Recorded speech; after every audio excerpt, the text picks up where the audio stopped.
Welcome back to Worlds 2019, where we just saw Damonte make it to the group stage, and now Clutch Gaming and RYL, one of them will get to join. I'd like to welcome back Spawn and say hello to FLICKR, who's joining us for the second half of the day. We are getting ready for the first game in the best of 5, and I want to dive straight into the nitty-gritty by talking about the top lane matchup between Armut and Huni. We talked about it in Countdown, and Frosk, what's your expectations? I mean, the expectation is I feel like everyone is going to back Huni here. Now, that said, we do know that he is a high variance player. He can either, take you all the way to that world final, or maybe it's a bit more hit and miss. Now, Armut on the other side is coming off of a fantastic performance over Flamengo's Robo. He pulled out the Fiora, the first one that we've seen in the play-in stage, and has shown that he can be a carry-oriented top laner. So the question is, do you try to fight fire with fire, match Huni, or are you just about neutralizing and controlling him in that top lane? I think you got to go for it. We've seen so many times that there's delay, stall task, exceeding pressure. It's just it's trash on the current patch, to be completely frank. I think that they're going to look for the counter pick. I expect red side to be much more important in this series because Armut does rely on that, not the flex picks to win lane. I do think that the one caveat or asterisk to that is the Gangplank pick, which can win a couple of matchups, but I agree with you. I think he's the only pick where you can just try to cruise through lane phase to have a bigger impact later on. Now, talking about somebody who has a big impact, both positively and negatively, is Lira. This is a guy who got a little bit exposed on day 1 of play-ins groups, definitely improved over the next day, and then especially in that tiebreaker game versus UOL. But Lira could be one of the players that we need to be afraid of, especially when he's staring down the barrel of Closer. I think you actually need to go a bit more aggressive with your language and say, if you are going to attack Clutch anywhere, it is in the jungle position. Lira had a very hit and miss early start of the tournament, but like Armut, he did pick it up on the back half of it. Yeah, he certainly did. I think that Lira is in a strange position where throughout the NALCS, we saw him take a lot of the tank junglers, like the Skarner. We were kind of talking in the pre-show about how this patch doesn't seem to suit that all that much. His Lee Sin did look good, but I think it requires a lot more early game coordination to play around him if that is the kind of pick they want to go to shut down Closer. And I think it's kind of about different responsibilities between these two junglers. Like Spawn is alluding to, Closer is there to repeatedly gank the lanes, to play that aggressive-oriented dueling jungler. Lee Sin has been his pocket pick that he's gone to on this international stage, whereas Lira is much more the control, skirmish-oriented jungler. He's there that when they rock up to the 10-minute Rift Herald, that he has the team fight tools, like the Skarner and Pale, like the Kiana, like even maybe a Gragas. Those are the picks I expect him to reach for. Yeah, I'm absolutely looking forward to his particular performance, and shout out to whoever started that Reddit thread. Call back to when Lira carried the corpses of Envy to LCS through the promotion tournament. That's the Lira that LCS and Clutch fans will want to be watching. Let's talk about one more player on the RYL side before we move over to the draft, and it's going to be cyeol. It looked pretty good on that Twisted Fate. I believe it was in the tiebreaker game, if memory serves correctly. But definitely another player to keep an eye on going up against Damonte. Yeah, and the reason I want to talk about the Twisted Fate is because Damonte does play a lot of these assassins like the Kiana, and TF used to get destroyed by these picks. However, now with the new build that does have a phage in it, does allow you to get defensive boots, it's quite good into a lot of these picks. Also gives a lot more global control to Royal Youth, and I think that they can utilize that pressure on the map incredibly well through cyeol. So I think that's one of the champions to watch from the mid laner of RYL. Interesting. Yeah, I agree. I also think, like Spawn, again, is alluding to, it's this idea that Twisted Fate as a pick is kind of a band-aid when you are a weaker team, because he allows you to cover weak side very quickly with his ultimate. Now, we did talk about this matchup a lot in Countdown, and we are nearly ready for picks and bans. I heard Spawn's prediction. 3-1 in favor of Clutch Gaming. Frosk, as you have just joined us, who will win this series and why? I made my prediction earlier on Twitter. It is also a 3-1. Now, that said, if we see a RYL takeaway here, and on the other side of this, it's RYL that is going to the group stage, I think it has to start with Closer in that jungle, and I think it's about playing that top side of the map. Whatever answer it is that they find to Huni, whether that's camping him and you see Huni feed, or if it's getting a pick to neutralize to make more impact in the team fights and the skirmishes. Oh, I cannot wait to see what happens. Just before we hit the roof, let's see what Huni had to say about the matchup. Thanks, guys. Laure here, and joining me right now is Huni. How are you feeling today? First of all, I think it's gonna be really excited because since it's the last, it's gonna be B5 from playing, and to go to make a group stage, to meet the Fnatic, to meet the SKT, to meet the RNG, I gotta make it. Wow, many expectations. So what did you think about the draw when you realized that you would have to play against the Turkish team? Honestly, I was like really not happy because like we actually practiced versus them and it was like they were actually a pretty good team. And at the same time, I guess we were also playing kind of like not optimal as much as like we can, but still. Like they were playing, they know how to play. Like they were like side laners like pretty strong. Like bot lane looks pretty decent. Like that's why I think, and also they also have a Korean too, and looks pretty strong. So we're pretty like not fully confident, but as long as we play well, I think we're gonna get it. Are you excited nonetheless? I mean, what kind of series do you expect to be? Honestly, I don't think it's gonna be like easy. Like for sure, it's not like 3-0 or like 3-1 cleanly. Like I would say it's gonna be like up and down a lot, and we just need to take a calm, you know. We just need to take a chill and just play for ourselves, just win.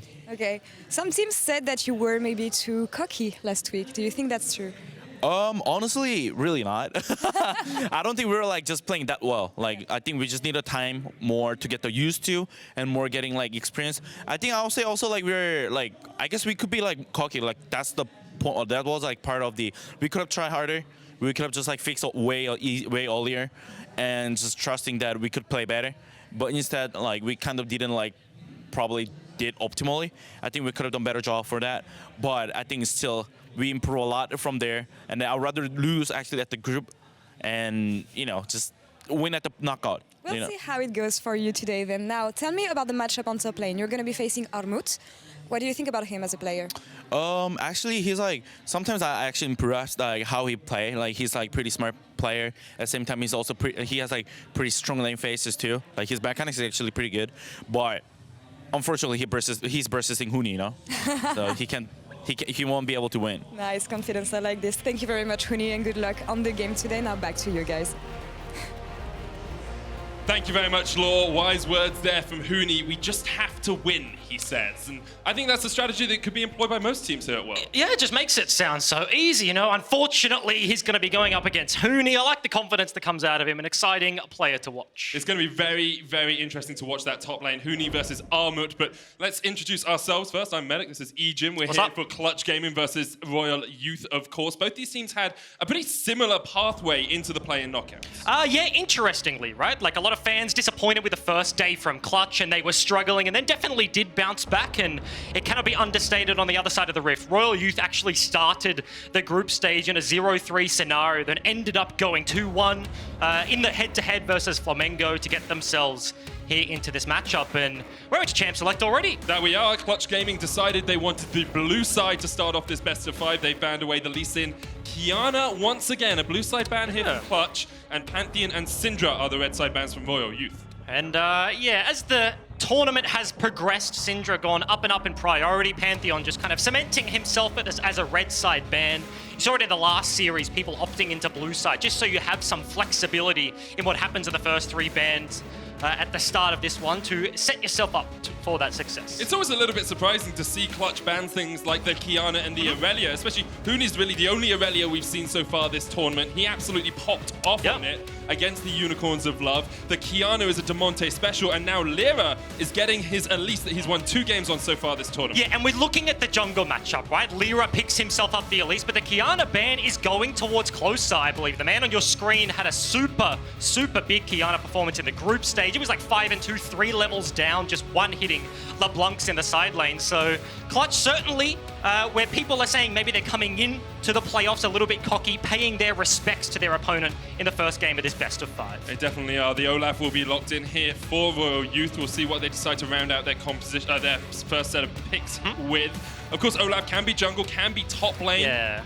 Flexible-ish. Ish.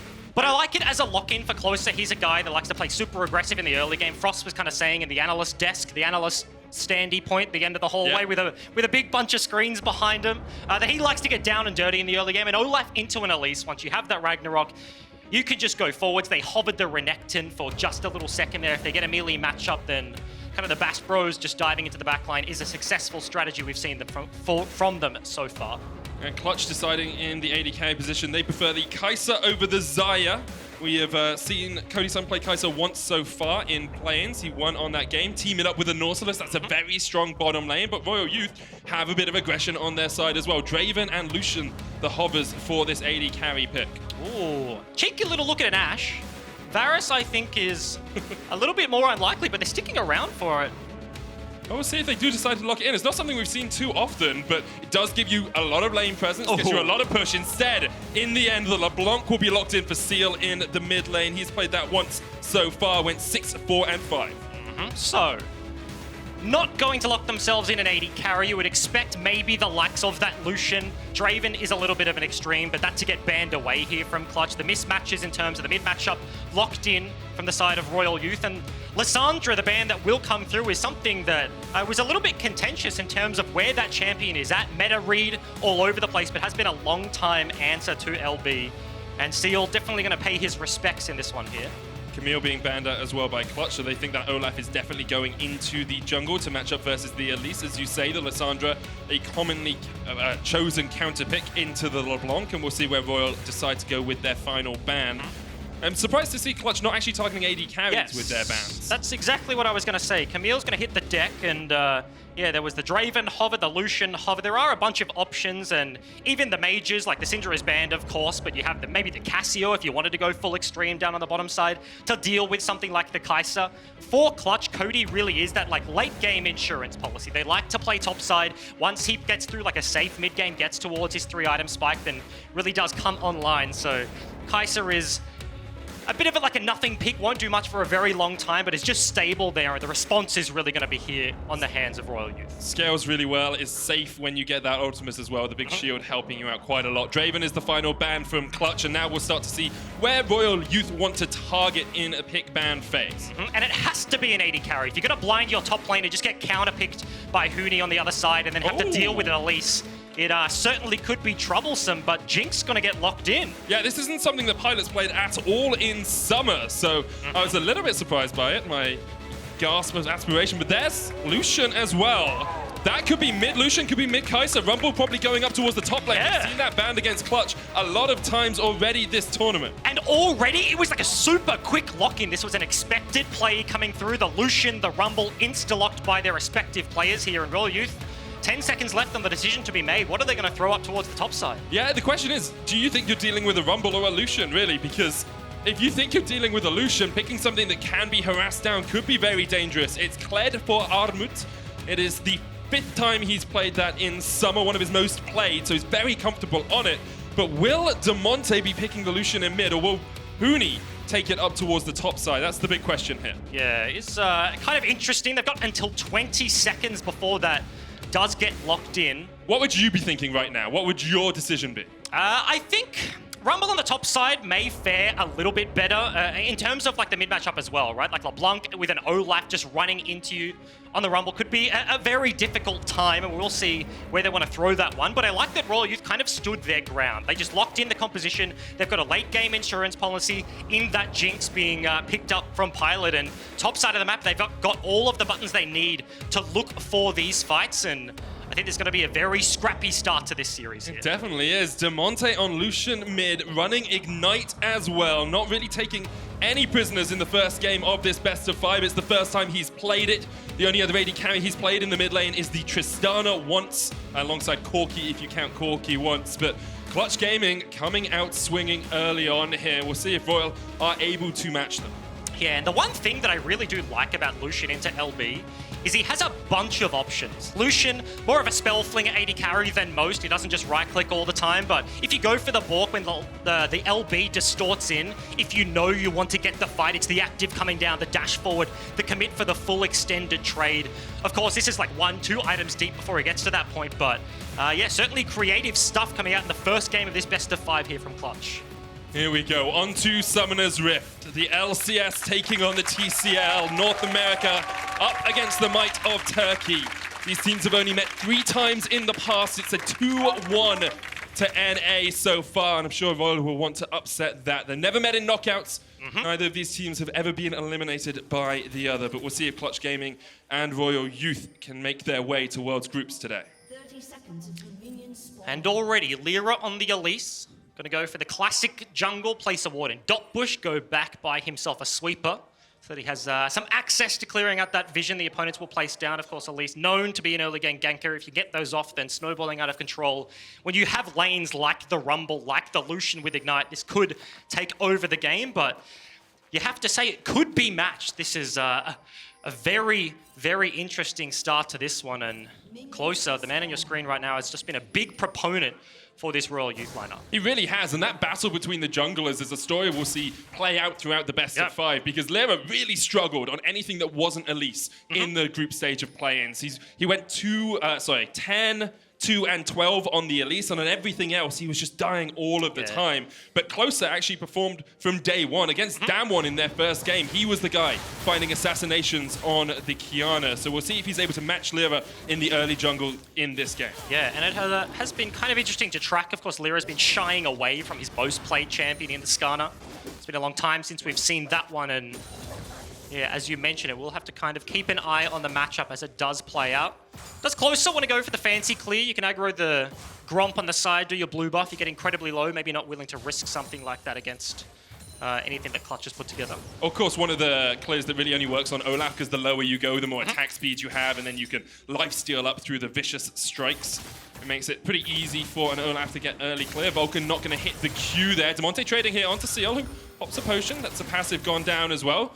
Tolerant stunned up just a tad, but Cody Sun is being harassed by the RYL bottom lane. Yeah, and this kind of game is almost a jungler's dream and a nightmare at the same time. You speak to professional junglers, they go onto like the world stage, a performance with so much gravitas behind it, and then everybody doesn't go for the hard trains in lane, but you can see already mid lane, bottom lane, everybody opting in early and ability to come in and clean up. Of course, we're only like 2.5 minutes into this game, but yeah, certainly looks like one where there will be tons of options. Oh, I love it when people say things like that. I love it when people tell me there's going to be a lot of action early on.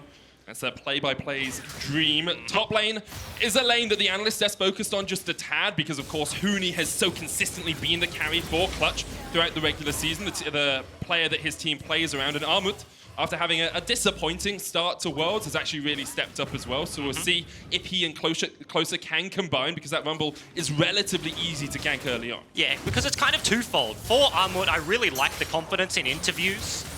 Behind the scenes, like speaking to Law, and he's a player that, at least to the English-speaking audience, right, like coming out is like, yeah, you know what I mean, like down one, that's a super tough situation, but against their opponents, like, yes, maybe we do lose to Flamengo early, and then we will ramp back towards the rest of the tournament. Closer does actually get some eyes on Huni here, pathing down the river against a ward. Lira's on the other side of the map as well. This could be somewhat interesting. Huni is going to get spotted out by the scrying plant. And the question here is who can react quicker to this? Because Huni is getting pushed away. Closer doesn't have Smite. Can cyeol come across? You see Armut coming down from the top lane. Huni maybe caught out just a little bit. Lira on his way. Damonte going in for the fight. Clutch want this one. Closer already down to half HP. cyeol flashing in, but Closer's gonna fall first. First blood to Damonte. It's Tanner time early on here. cyeol getting chased away as well. That's 2. Damonte has fallen, but Lira and Huni are on the chase. Armut takes a harpoon to the back, and is he going to be able to get away? No flash left. A great joust will get him to safety for now. And all over the first spawn of the Scuttle Crab in the top side, you see Closer, he was tracking Huni down the river. Everybody opting in for that play, but 2 for 1 at the end of the day. Lira cleans up the crab off the back end, and yeah, Clutch certainly feeling good about the start to this one. Yeah, get about a 700 gold lead just off that. Getting the kill onto Damonte means he can harass cyeol a lot easier in that mid lane. Summoners burnt across the board. No flashes left on the top side of the map. Means that those future ganks become a lot easier as well for both junglers. And it's interesting with how this play progresses. Rumble is one of those champions that almost guarantees you prio on the top side of the map. That's why Huni has so much time to just wander down the river. He stands there, hits S, whilst just flamethrowering the Olaf, and this is kind of the detriment of the Olaf. You have to commit, you have no get out of jail free cards at the back end, and Elise being second to the play feels very, very nice with the Cocoon. Top side though, okay. Vulcan, bottom. so low. cyeol going in for this. Vulcan, one more auto might be enough. They can't quite get him. He just about survives. Meanwhile, in the top lane, Armut is being focused down by Lira and Huni. There's no the remount. to go. He remounts. The joust has already been used. There's one harpoon. They can go for the dive. It's pretty easy. Spiderling coming in. Lira looking to sink in the banks. Dismount. Lira's gonna fall as well. A 1-for-1 trade in the top lane. By the skin of their teeth, almost everybody walking away, but Clutch have to trade on the top side.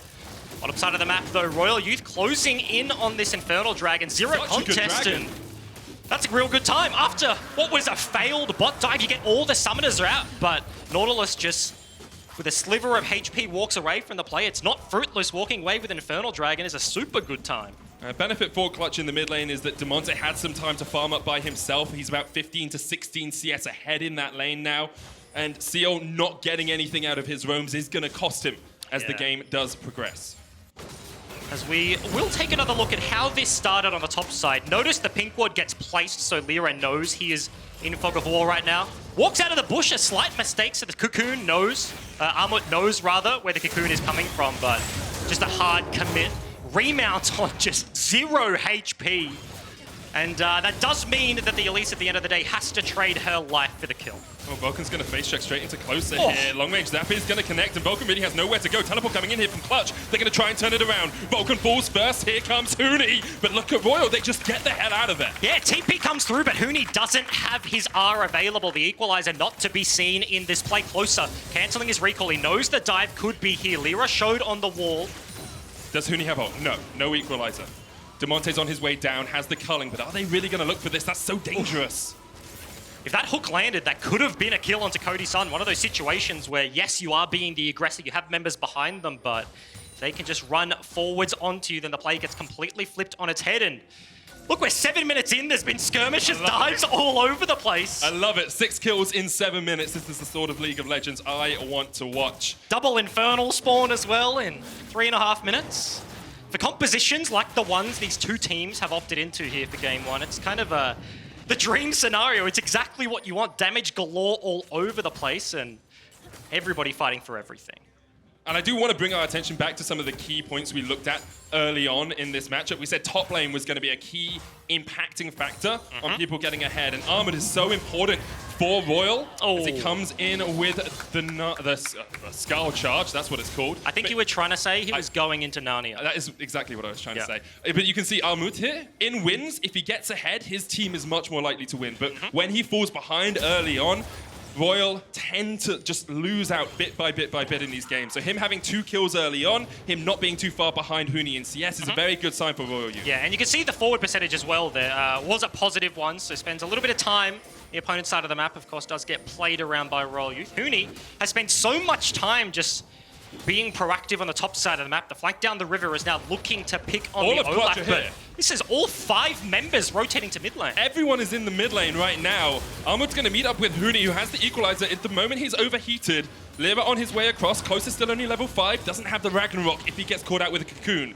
Red buff started up here by Clutch, and Damonte's coming across. Should be an easy enough secure now for Clutch. They forced Royal out of their red side jungle. Yeah, one of those unfortunate situations. You see how much time Closer spent just kiting around his red buff, wanting to find access, wanting to find a way in, but mid lane pushing here for Damonte now goes back and gets himself the Cutlass, so this LeBlanc matchup, now that there really hasn't been jungle intervention in the isolated 1v1, there's been skirmishes around, they've both left lanes and rotated all over the place, but this is just such a forgiving build, and with the ability to just isolate, he's been pushing up and walking everywhere. So there's a really interesting decision being made here by Clutch. If you look at the minimap, you can see they brought their bot lane up into top side, and they've allowed the bot lane of Royal to push in bot. This actually means that Royal can control that total bot side river with the Infernal coming up in a minute and a half time. What Clutch get out of this is Rift Herald control, which is what they always want. But my question to you is, would you take it in this situation? Yeah, I think it is a hard one, right? Because when you're thinking about, we've seen the low-key series, they go for the lane swap. Rumble was like the old champion of, I will just eat away if you try and play on the bottom side of the map. And yes, I am just a one guy chilling underneath the turret and you guys are looking for it. Equalizer can be so impactful. Royal swapping into it because the question is moot in the end, but it was an interesting thought experiment there for a second Egypt. And it is something that teams have done to Clutch this tournament already. Like if we're saying the 10-minute Clutch Rift Herald, NA teams are saying it, all of the emerging regions come in and their opponents, they know this is the expected play. And matching on the top side of the Rift means that Royal are looking to match here. No one stepped in that bush. No one stepped in the bush. There was a control ward in it. Now they spot it out. So RYL, as you say, are matching. Armut, of course, has an easier way to get in the fight as his charge is coming off cooldown pretty soon. And RYL might look for this one as the Rift Out has been started up by Clutch. Yeah, Pilot left alone, catching a wave on the top side though. Clutch will start this one up, but for the Jinx, it will be a long way walking around to the rest of his team, and it looks like a concede. They've just given it up. They've accepted that Clutch have control over the Rift Out. They'll push out mid instead. Fight is starting here. Huni was hooked in. Armut on the front line. There's a lantern there for him to grab, but the equalizer comes down. Charge away from Armut. Jinx not there with the team yet. Rift Held already secured by Lira. So Clutch get what they want, but now RYL have the path down towards this Infernal Dragon.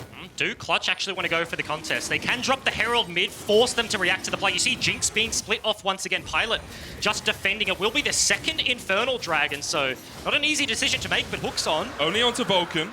Rift Held is going to charge in mid. Damonte. cyeol has to flash away from him, and that should be a mid lane tower here for Clutch. You see the sequence of events. You see the decision-making between these two teams. Do we fight for the Rift Out? If not, we go for Infernal, but then we might lose our mid lane tower. They have been able to hold on to it for the moment, but Clutch have, because of those turret plates, got quite a substantial lead. 1,500 gold ahead at the 11-minute mark. Yeah, substantial?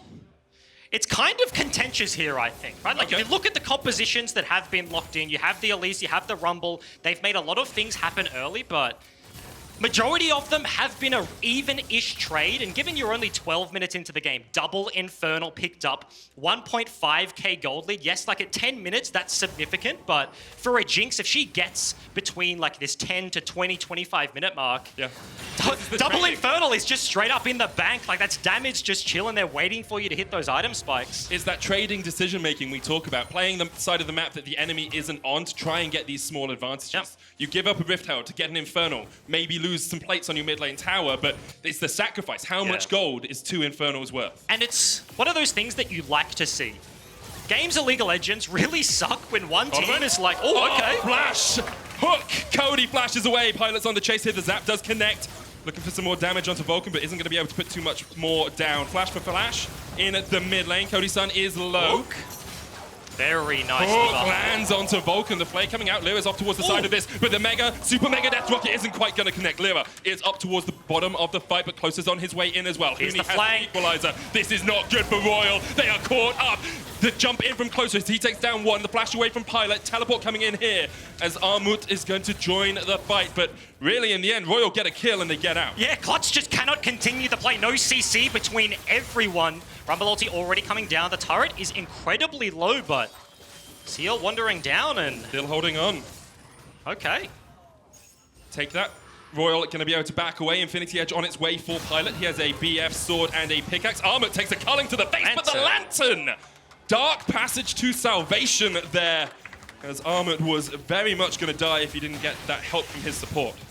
And okay, a couple of things. First of all, Damonte, Lucian skin, top notch, great job, congratulations. You've done the right thing heading into this one. But as I was kind of saying, like the trading back and forth, League of Legends hurts to watch when one team is just like being proactive, they're forcing fights, the other is in that situation where they want to respond but just can't, and somebody walks away with everything.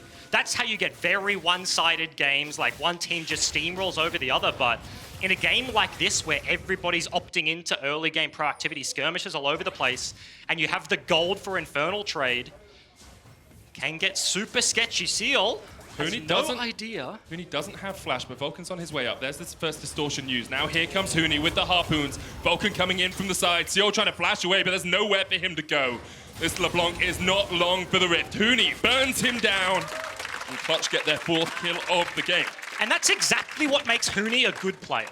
Like those creative uses of vision, just waiting, biding his time, looking for the pick. Tolerant. Can he get in flash range? Flay range, I should say. Looking for the hook, but Cody Sun with a great killer instinct to dodge it. Damonte going in and Tolerant has already done. Vulcan coming in from the side as well, and he lands the hook on Pilot. Cocoon to follow. Equalizer not even needed, but Huni will take the kill in the end. And Clutch second come alive. mid-lane fight gets cleaned up by Clutch. The turret they invested in earlier. Now going to get taken down. Gold advantage their way again. And this is where we see Clutch upping that tempo from the early gold lead, getting those first completed items before RYL were able to react. And because of that, they're now able to take towers, get more kills. Oof. And you can see just how strong Clutch are right now. Yeah, did you see the gold lead in the mid lane? That's approaching the 2k mark. Damonte is absolutely massive. This is the Thresh's worst nightmare. You're going for the hook. Very nicely played from Cody Sun. Gets himself to safety. Tolerant with no flash just dies immediately off the end of the play. And every time Clutch have been proactive, it has been a 5-member resource commit. They're all rotating to the play. Huni comes down the flanks from both sides and get the picks, get the objectives, and get themselves out of there. And at the 15-minute mark, Clutch have a 3,000 gold lead. Damonte just absolutely shredding through Tolerant. There's nowhere for the Thresh to go.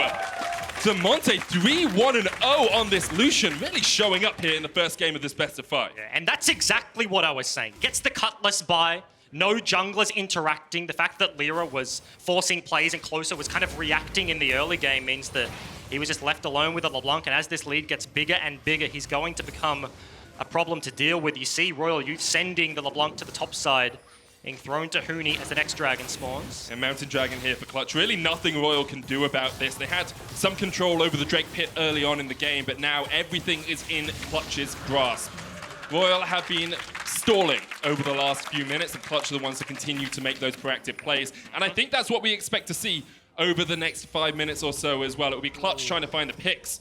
But has Damonte met his match? In goes Armut. Damonte trying to trade in, but look at the damage. Armut just absolutely shreds through him. Damonte able to get away. And Armut unable to chase. cyeol here, the equalizer doesn't quite connect. Needed the hook or something first from Vulcan to hold him in place. Yeah, you hate to see it. Unfortunately, gonna go a little bit wide there. Bottom lane was a respectful decision there from Armut. Doesn't go for the flash trade, knowing the dash from Lucian was coming up in a few seconds. He had a flash of his own, so does get a chunk out on the very fed member right now, and pick on the top side was not to be. Wasn't quite able to work through it, and Clutch just continue to rattle off these items. Manamune finished for Cody Sun. He's building up towards a Ginsu's, the Blade of the Ruin King, and a BF sword for Damonte. Leandri's complete on Huni. He's getting himself up towards that Zhonya's. It's going to be very hard to deal with them for the next few minutes, but parts of their composition do fall off as the game develops. Rumble, always one of those champions that we talk about having a very strong mid-game, but not too strong as the game goes on. And if you look at the side of Royal, I always like a Jinx when you get towards late game team fights. We have seen in this tournament already just the late game insurance policy coming up Clutch, for lack of a better word. Could come up Royal for this one. But yeah, it is kind of interesting. The one big thing as we are kind of heading towards that 20-minute mark, in the composition of Clutch, it's hard to close the game if the other team doesn't want to fight you, right? Okay. Like starting up a Baron with an Elise, Nautilus isn't going to get tanky. They don't have anyone that can just freely like look for the objective. It really is like, can they find the fights they need to blow open this game and then force the end before something like Double Infernal Jinx comes online? I will say, that's a long way away. We're at 18 minutes. Big Purple Worm hasn't even spawned yet, but these are going to be the things in the back of their minds. They're doing a great job at cementing this gold lead and ever so slowly creeping this one up and up, but that's also the point at which Clutch have to start thinking about vision control as well. They did it so well in their regional gauntlet versus TSM. They found good flanks for Damonte in fights. They found good areas where they could get behind the enemy team without them spotting them. And you can see Huni's done it a couple of times this game already. What I'd like to see is a few more control wards in those inventories, clear out some of this Royal vision, especially around the Baron, because you can do it relatively fast, although you will fall quite low. And then really set up to make Royal come to you, have to face check you so you can start these fights. yeah, and you do have to respect it. Like the way they've been fighting fights already means, as an LCS fan, you look at this game and you do think positive thoughts about the trajectory, right? Yeah. They've been able to force things already. They don't have really anything to play over right now. You can see the deploy is top side of the map. Huni gets flipped, does have TP that is matched by Armut on the other side. So if a fight breaks out towards the top side of the map, both of them can join. But this last remaining outer turret being pressured, everybody rotating up. I mean, Armut does know he can buy full items from the shop, right? Because at the moment he's got Tiamat, Hex Drinker, Ninjas, a Ruby, a Kindle Gem, and a No Magic Mantle. You can combine some of those into full items. Yeah, he's just working on it. Yeah, he's on his way, I guess. But he's had a relatively good performance as of yet, and now Clutch almost 5,000 gold in the lead. You said they're playing up towards the top side. Is a pretty strong area for them. When you have both your AD carries on the top side of the map, both of them almost at 2 items, cyeol really can't defend by himself. And closer on this Olaf, unable to get anywhere near the fight. Damonte just keeps him away. Yeah, it's a very difficult defense there. LeBlanc struggles to defend turrets because she has to play in the wave to be able to wave clear, right? Like, yes, you have a Ludens, you'll get a Q bounce, but really distorting on the backline is what you have, and if Clutch are putting all their resources up there, you expect them to be able to break that one. So now the entire outer ring has been broken pre-Baron. All of the boxes are being checked for a composition like this. You see the 2-item spikes now being hit from Lucian. Kai'Sa just waiting on the transform there. Leandri's completed, and Huni's just kind of done at this point. Like, he's got the magic pen. Full build. Yep, TP into a team fight is exactly what he's looking for, and I mentioned it could be difficult to take down the Baron if their setup isn't crisp. Setups have been looking pretty crisp so far. Just want to get some vision control in that Royal jungle. Royal, on the other hand, continue just to try and stall out the game. Yes. They just want to get this one towards 3 items on that Jinx, 2.5, 3 items on the LeBlanc as well, and then get Armut in a good position to flank for a team fight. Close is going to face check straight into Lira here. Just chunked out a tad. Olaf, not the tankiest of jungle tanks. It's one of those situations where you have to hit the oh crap button, and that's kind of the decision or not. Like, do you pop ulti and run away, or are you just fine to chill and then walk away? That was or pop the ulti and run in. That's the Chad move. Second dragon of the game for Clutch here as they take down the Ocean pretty handily. Armut has been playing weak side of the map for a long time, and you can see Clutch have had a lot of vision control just around this area, really making it difficult for Royal to do anything with it. And Royal actually looking for their first tower of the game up to top. Will get themselves just that little bit more gold in their back pockets. But it is, as you said, it's heartening to see if you're an LCS fan. Clutch do this early game as well as they have done. I think there were questions as to the strength of Royal coming out of their group, because when you've got Damwon, Flamengo, and Royal in a group, it's debatable how powerful that group is. Who's good? How good are they? Exactly. And so not many opponents to compare to. I think a lot of people came into this series expecting Clutch to be the favorites, but thinking that Royal really could put up a challenge. And I think the big thing from this game so far in the hands of Clutch is I think it's been a very respectable performance. We've seen in this tournament alone super over-aggression from the likes of Huni, super underwhelming performances from the likes of Lira. We've seen like very proactive and then very non-proactive playstyles like when they played versus Mammoth. And it's like, where do they land in a best of 5? Interviews with Damonte is like, yeah, we've been experimenting with stuff, but eventually they do have like the fallback pattern to go with what we've been seeing. And up against their opponents this far, I feel like they've really tempered themselves, and this is a very good style of League of Legends that this team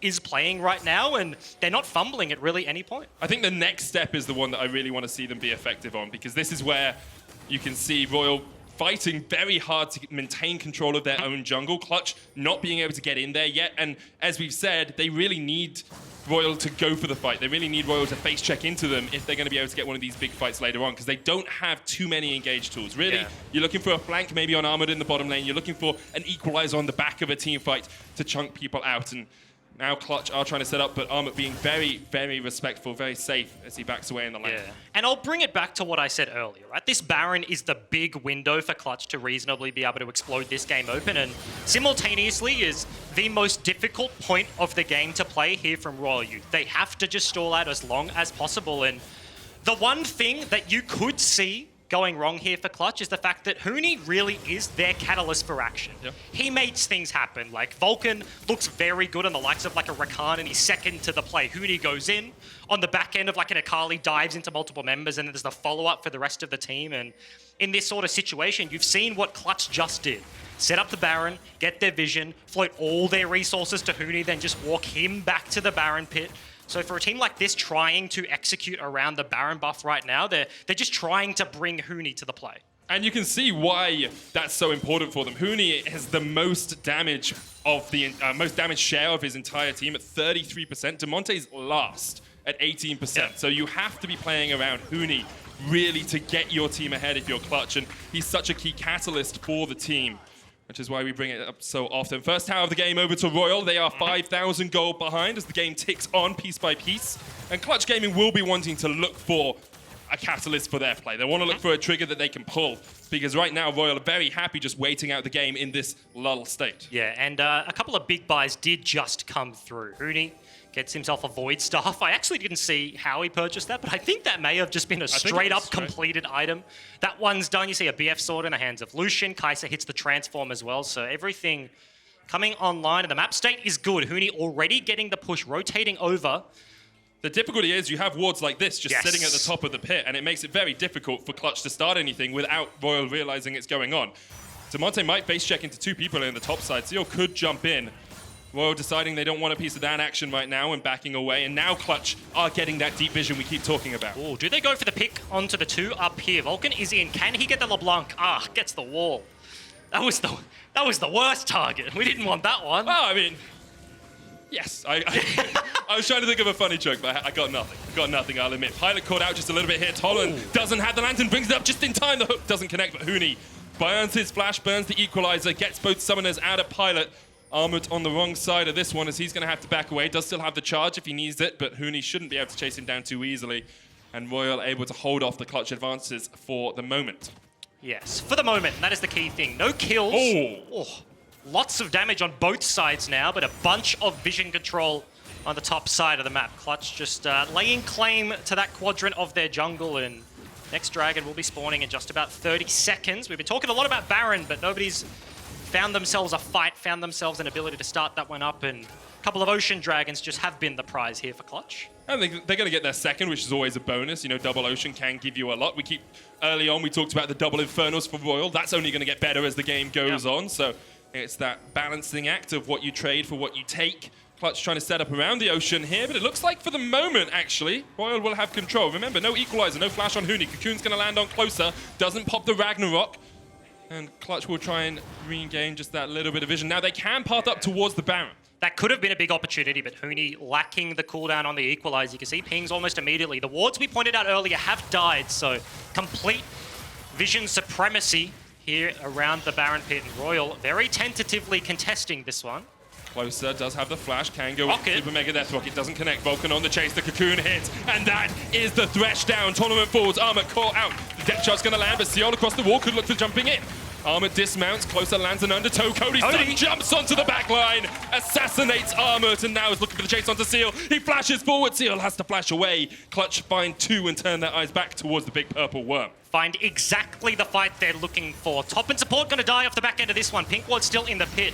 Very difficult to be able to get into this one, and Olaf, without a flash, is, even if it was in the area, not going to be anything to play with right now. So Clutch now with Baron, couple of dragons, a huge gold lead cementing themselves in the first game of this best of 5. And this is what you wanted to see from Clutch. Patient, methodical play. Yes. They waited for the misplay from RYL. They waited till they could force the Baron, and then they caught their man. And Baron does exactly what you want for this composition. They force them into the chokes, the equalizer, the hook so easy to land on multiple members, and even with Kai'Sa, Cody Sun just flies into the backlines, but Closer and cyeol just have to run away. There's no contest here, no way they can turn around and dish back any sort of damage, and that's it, just good stuff.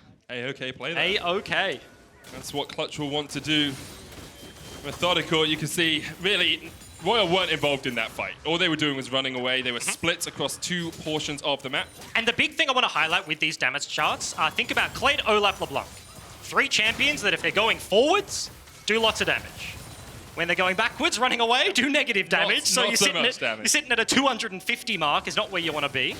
Oh, okay. That's a great cocoon. Still lands as cyeol tries to disengage. He's going to jump away even though the lantern was there. It's a support nightmare.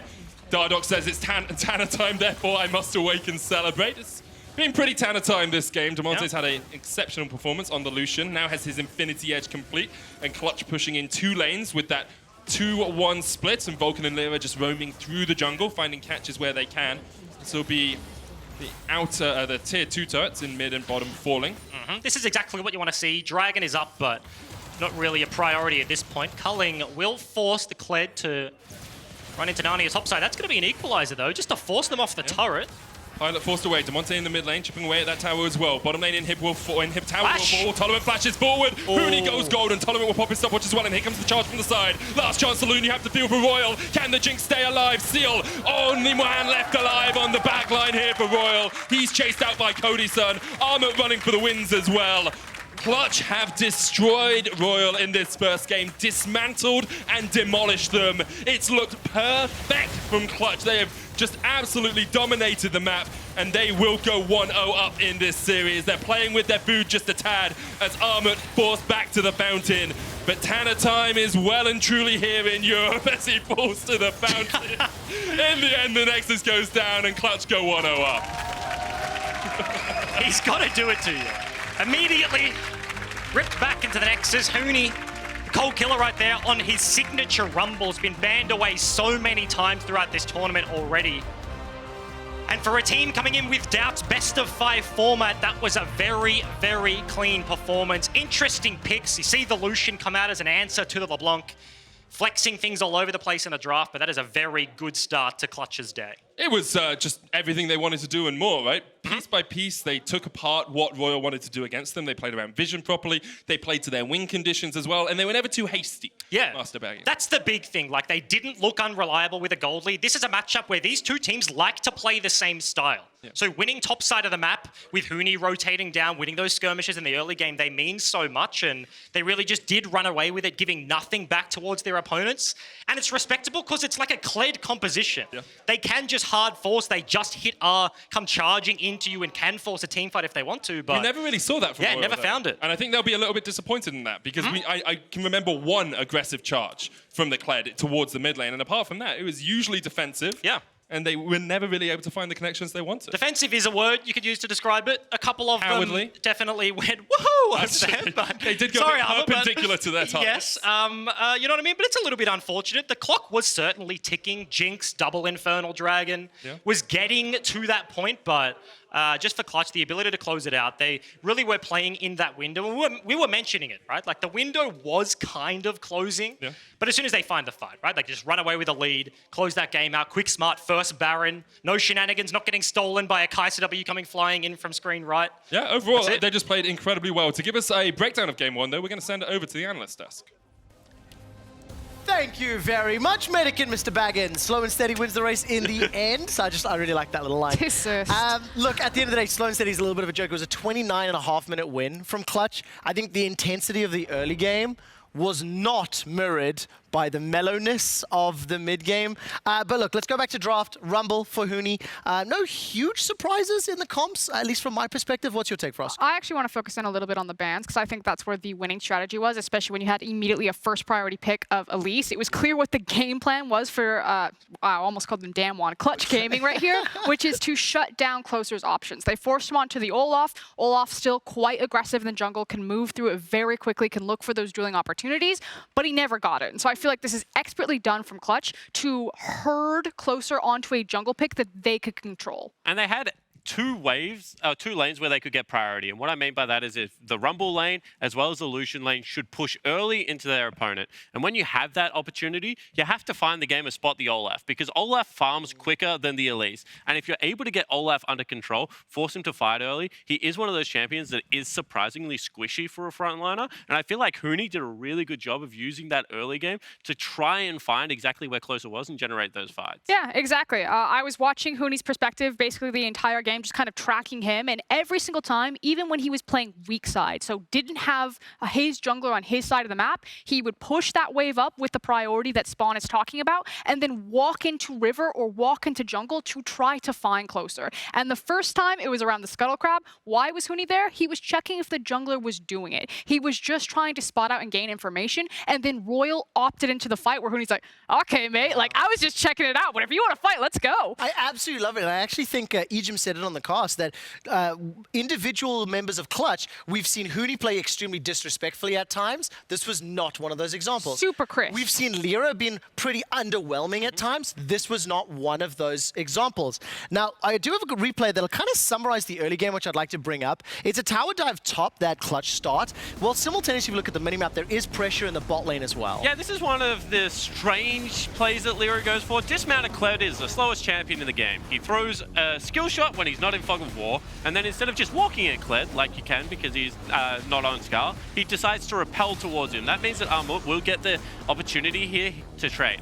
On the opposite side of the map, while they are looking for this, you can see a dive come through for RYL. Now, they would have loved to have picked this up because they actually burn and ignite, and that looks like it should have registered a kill. However, it does lead into an early Infernal Dragon. We spoke about the scaling options that were there for RYL. I think a lot of that did have to do with the early dragons they were able to gather. However, it didn't really mean all that much in the end game. And I want to kind of quickly tap on Lira before we move to the Drake discussion, because I obviously don't want to just like trash Lira right now. I think he had a fine game, but I think the advantages where Lira looked good were actually set up first and foremost by Huni and his laners. Again, it was Lira who wasn't just playing a 1v1 in the jungle. It was a very clear game plan from Clutch to constantly be looking for information to help Lira in this setup. And to be fair, if you're playing Elise into Olaf, the last place you want to be fighting is in the jungle a lot of the time, unless you have lanes pushing in and helping you, because Olaf will just eat you in a straight-up 1v1. So you need to be able to lay a CC, have good burst damage, all the things that we actually saw executed multiple times in this game from the jungler. Are we feeling pretty happy about the overall game here in terms of draft, game plan, execution? Like, if you had said to me before the game that Huni played weak side top really well, and he forego confrontation and challenges to just find information, I probably would have said you're a liar. I probably would not have expected that. And Happy Huni behind us is pretty stoked about it. So, when we step back and look holistically, what's your take? I think this is a 3-0. That's my take. I think that Clutch have finally revealed their true colors, that they're going to play their game plan. It was very crisp League of Legends from them, and I don't think RYL really have a chance here. Can we just show the last replay that we do have prepared? It was the Baron. We specifically want to look at the viewpoint from the Clutch perspective and then the RYL one. Yeah, I mean, I've just seen this so much. Look, completely ceding control of the map, not being able to approach Baron through mid lane. Just so many things going wrong here for RYL, and it's because they weren't fighting for priority in that mid game, and that just allows Clutch to get the freest team fight. And Clutch had quietly amassed something close to like a 5k gold lead at this point. Yes, the mid game felt super slow. Ejim talked about the pocket that they were trying to play in, but Clutch did so well at eating all of the resources that when they did finally turn to force this Baron, they knew it was already won. And this is from blue side. This is with things like blind picks, where they didn't know exactly what matchup they were going to have. And the thing is that you have to be able to generate push somewhere on the map. So what that means, if you go into a 1-3-1 and you go, like, we can't get push anywhere, top lane can't get push, then you need to bring an additional person to the mid lane. It's generally a jungle at the start. Can we get push mid lane? If answer is no, bring another side laner. It's generally a mid lane. Can we get push mid lane? If the answer is still no, just bring 5 people mid lane and fight them, because otherwise if you sit in the 1-3-1, you lose your jungle. You're getting like 4 minions to 6 minions every single time the creep wave's being pushed in. You're getting poked out. Your turret's taking chip damage. You got to do something at some point, because otherwise you just lose the game. If you can't 1-3-1 in a 1-3-1 comp, you have to do something else. And the thing is that you had good opportunity to be able to do it this game, like charge. And I think that if you just control an area of the map, the game becomes so much easier. I'm going to keep talking about this thing because it just is not happening today. I do think we need to move on because unfortunately we do need to go to that. But just before we do though, one thing that you have said time and time again all day long, be proactive. Yes. Do something. If you were the losing team, you have to find a way to stop losing. Even for mentality, I would rather lose quickly than lose like that. Lose quickly by doing something than just getting run over. MasterCard is on a mission to bring all League of Legends fans together through the power of one-of-a-kind, priceless fan experiences. Today's fans of the day are David from Spain, David, Larissa from Brazil, and Anders and Oscar from Denmark, who received scarves and hats to stay warm in cold Berlin. It is freezing. They've also been able to enjoy some exciting games so far, and hopefully they're enjoying some LCS victories here. We'll see you on the other side of the break where Clutch will take on RYL. Well done. Yeah, that was fun. Clutch want this one. Closer, already down to half HP. Steel flashing in, but Closer's gonna fall first. First blood to Damonte. It's Tanner time early on here. cyeol getting chased away as well. That's 2. There's 1 harpoon. They can go for the dive. It's pretty easy. Spiderling coming in. Lira looking to sink in the banks. Dismount. Lira's gonna fall as well. Looking for the hook, but Cody Sun with a great killer instinct to dodge it. Damonte going in, and Tolerant is already done. Vulcan coming in from the side as well, and he lands the hook on Pilot. Cocoon to follow. Equalizer not even needed. Rocket doesn't connect. Vulcan on the chase, the Cocoon hit, and that is the Thresh down. Tolerant falls, Armut caught out. Depth charge gonna land, but cyeol across the wall could look for jumping in. Armut dismounts, Closer lands an undertow. Cody Sun jumps onto the back line. All Tolerant flashes forward. Huni goes gold, and Tolerant will pop his stopwatch as well, and here comes the charge from the side. Last chance saloon, you have to feel for RYL. Can the Jinx stay alive? cyeol, only man left alive on the back line here for RYL. He's chased out by Cody Sun. Armut running for the wins as well.